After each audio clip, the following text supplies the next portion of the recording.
The member for Durack. Thank you, beg my pardon. Thank you, Mr Speaker. My question is to the Treasurer.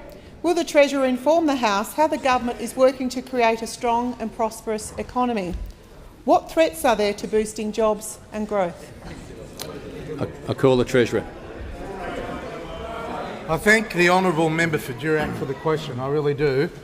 Her electorate is a massive contributor to Australian exports, and over the last few years we have seen a massive amount of infrastructure investment in her electorate that has helped to facilitate that export growth and help us through some of the toughest days in the wake of the global financial crisis. Now, as I said before, 38,000 new jobs were created in Australia last month. 38,000, more than 10 times the number of jobs created in 1 month as were created on average when Labor was in government. 3,600 a month under Labor, 38,000 new jobs created last month under us. And you can get that by changing the economic settings away from the protectionist rantings of Labor and away from the focus of Labor on increasing taxes such as the carbon tax and the mining tax and all the other tax changes they made.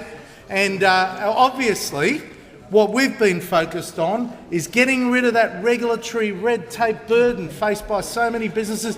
Tens of thousands of pages of regulation have been torn up by this government in dedicated repeal days. So when it comes to the recent decision of the Federal Court in relation to the Adani Carmichael mine in central Queensland, the message comes back that a fringe environmental group located 600 kilometres from the mine is able to challenge the construction of the mine in the Federal Court and win.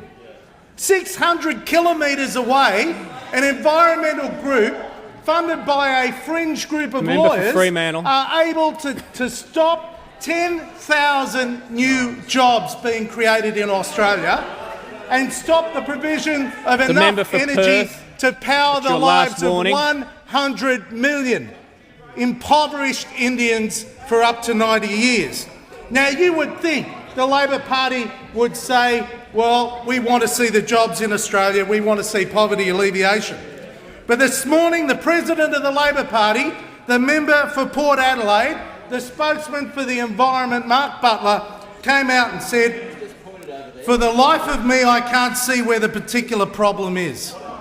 For the life of me, he cannot understand what the problem is, stopping a mine creating 10,000 jobs, stopping a mine that is going to help 100 million impoverished Indians, stopping a mine that is going to deliver investment of over $20 billion. Why? Because he's more interested in supporting the Greens, more interested in backing environmental groups than backing the jobs of Australians. Shame, Labor, shame. Treasurer's time has expired.